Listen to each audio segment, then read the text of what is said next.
Bismillahirrahmanirrahim. Assalamualaikum warahmatullahi wabarakatuh. Materi kita kali ini kita akan melanjutkan tentang usul fikih, ya, fikih dan mungkin kaidah fikih. Pada sesi kali ini kita akan menjelaskan tentang al-adillah asy-syar'iyyah, ya, yang mungkin bisa kita terjemahkan sebagai dalil-dalil syarak dalam hukum Islam, ya. Salah satu sub bahasan dalam tema usul fikih, ya, ilmu-ilmu kaidah fikih, ya, ilmu-ilmu kaidah usul fikih adalah berbicara atau membahas tentang al-adillah asy-syar'iyyah, ya, dalil-dalil syarak. Dalil-dalil syarak itu artinya dalil yang dijadikan sebagai rujukan, ya, sebagai masadir dalam menetapkan hukum-hukum dalam Islam, ya. Sebelum saya menjelaskan beberapa macam tentang al-adillah asy-syar'iyyah, saya ingin sedikit membahas ada dua hal yang mungkin kita dudukkan secara proporsional terkait dengan tentang fikih, ya, tentang syariah, ya. Seperti pada pertemuan awal kita sudah sedikit memberikan satu penjelasan bahwa ada perbedaan mendasar antara syariah dengan fikih, ya. Kalau syariah itu adalah sesuatu yang given, ya, yang mutlak karena dia bersumber dari Quran dan hadis dan dia tidak bisa berubah, ya, karena Quran sudah selesai, ya, sudah turunnya, tidak ada lagi wahyu yang turun, hadis juga sudah selesai, tidak ada lagi sabda Nabi yang baru, maka Quran dan hadis, ya, itu dianggap sebagai sesuatu yang given, ya, sesuatu yang memang sudah selesai, tidak ada formulasi baru. Nah, itulah syariat. Jadi syariat itu kalau kita bahasakan formulasinya ada dalam fikih, dalam Al-Quran dan hadis. Sedangkan fikih, ya, fikih itu seperti kita bahas adalah hasil nalar, ya. Jadi nalar manusia dalam memahami teks-teks syariat. Jadi lebih bersifat produk. Kalau syariat itu inspirasinya atau sumbernya adalah wahyu, maka fikih itu adalah sumbernya adalah akal pikiran manusia. Jadi fikih-fikih para ulama artinya produk-produk pemikiran para ulama, baik dalam menafsirkan teks-teks Al-Quran atau dalam melahirkan produk-produk hukum baru yang tidak terdapat dalam Quran dan hadis. Itulah fikih. Nah, kalau syariat dia bersifat mutlak, ya, qot'i. Kalau fikih dia relatif, zonni, ya, karena fikih itu terus berubah sesuai dengan perkembangan zaman, perkembangan situasi dan perkembangan kondisi. Maka ada satu teori, ya, law is reflection of social culture. Hukum itu merupakan refleksi dari sosial budaya. Karena fikih merupakan produk pemikiran manusia, maka dia akan berubah. Itulah sebabnya mengapa fikihnya Imam Syafi'i berbeda dengan Hanafi, dengan Maliki pendahulunya, ya. Ini disebabkan karena memang salah satunya adalah bahwa fikih adalah produk dari situasi sosial budaya dan dia bersifat berubah. Kalau syariatnya tetap, Quran dan hadisnya tetap. Nah, itu yang perlu kita dudukan supaya tidak terjadi simpang siur. Nah, sekarang kita bahas dalil-dalil syarak itu apa saja, ya.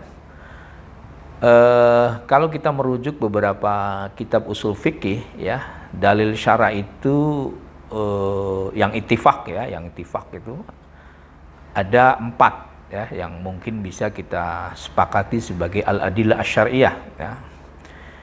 Yang pertama adalah al-adillah asy-syar'iyyah itu adalah Al-Quran. Nah, apa dasarnya? Ketika kita baca dalam surat An-Nisa, ya, kalau tidak salah ayat 59, ya, kita melihat bahwa ada kata-kata atiullaha wa atiur rasul wa ulil amri minkum fa in tanazza'tum fi syai'in farudduhu ilallah war rasul.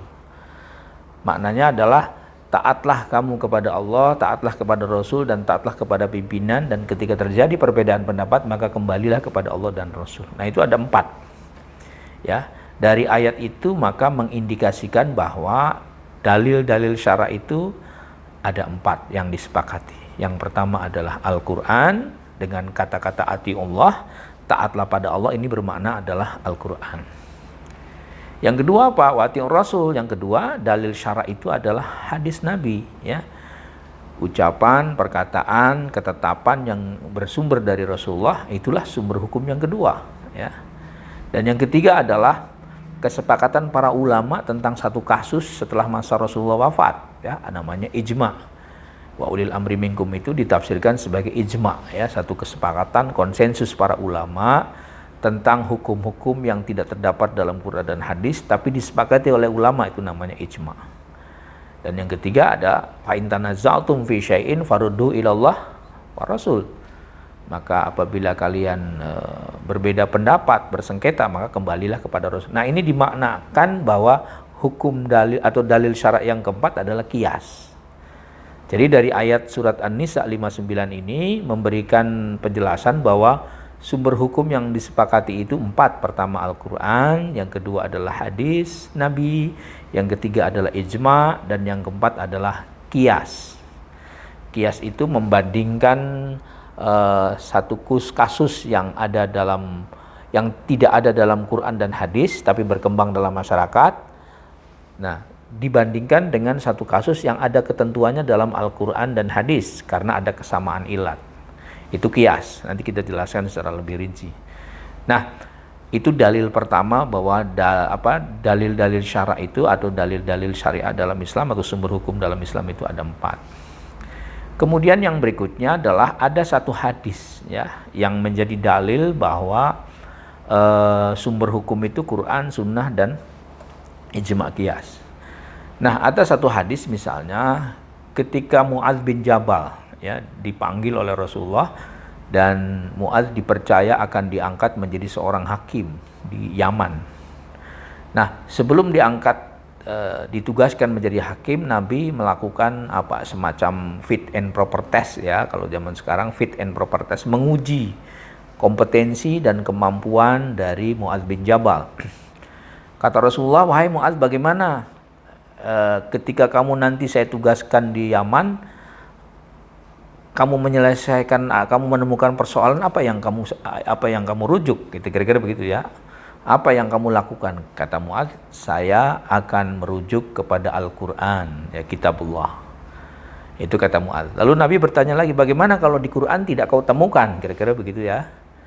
Lalu Mu'adz menjawab, aku akan memutuskan dengan hadismu ya Rasulullah, ya. Kemudian Nabi pun bertanya lagi, bagaimana kalau di Quran, di hadis tidak kau temukan, ya. Lalu Mu'adz mengatakan, saya akan beristihad dengan ro'yu saya, dengan akal pikiran saya.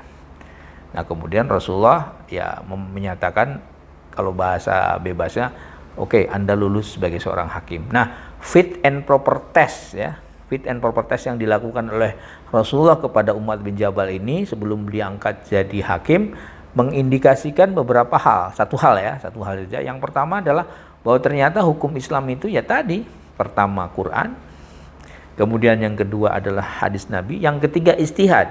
Nah, istihad ini di dalamnya ada ijma, ada qiyas. Karena istihad itu adalah produk nalar pemikiran manusia tentang hukum, ya, tentang melahirkan satu hukum baru yang tidak terdapat dalam Quran dan hadis, itu namanya istihad. Salah satu metode istihad yang dilakukan adalah tadi ijma dan qiyas. Nah, hadis riwayat Mu'adz bin Jabal ini menjadi dalil bahwa dalil-dalil dalam syariah atau dalil-dalil dalam hukum Islam atau sumber hukum dalam Islam adalah Al-Quran, Sunnah, ijma, ijtihad, ya, yang ijtihad di dalamnya ada ijma dan qiyas. Itu dalil dari Al-Quran. Nah, itu dalil atau dalil-dalil syarak yang disepakati, ya, Quran, Sunnah, ijma, dan qiyas. Tapi ada dalil-dalil lain yang juga dipakai oleh para ulama walaupun tidak ittifaq secara keseluruhan, tapi dipakai. Apa itu diantaranya? Misalnya tadi, ya, ada istihsan, ya, ada istislah, kemudian juga ada al-urf, ya, kemudian ada sadud dzara'i, ya, ada lagi syar'u man qablana, dan beberapa al-adillah syariah lain yang memang masih ikhtilaf, tetapi itu dipakai oleh sebagian besar para ulama usul fikih. Nah, nanti mengenai penjelasannya secara rinci apa itu istislah, apa itu istihsan, ya, apa itu sadud dzara'i, dan seterusnya akan kita jelaskan pada sesi-sesi berikutnya. Kesimpulan dari sesi kita kali ini bahwa dalil-dalil syarak dalam Islam itu ada 4 ya, Quran, hadis, ijma, dan qiyas ya. Dalilnya jelas surat An-Nisa ayat 59 dan riwayat dari Mu'adz bin Jabal.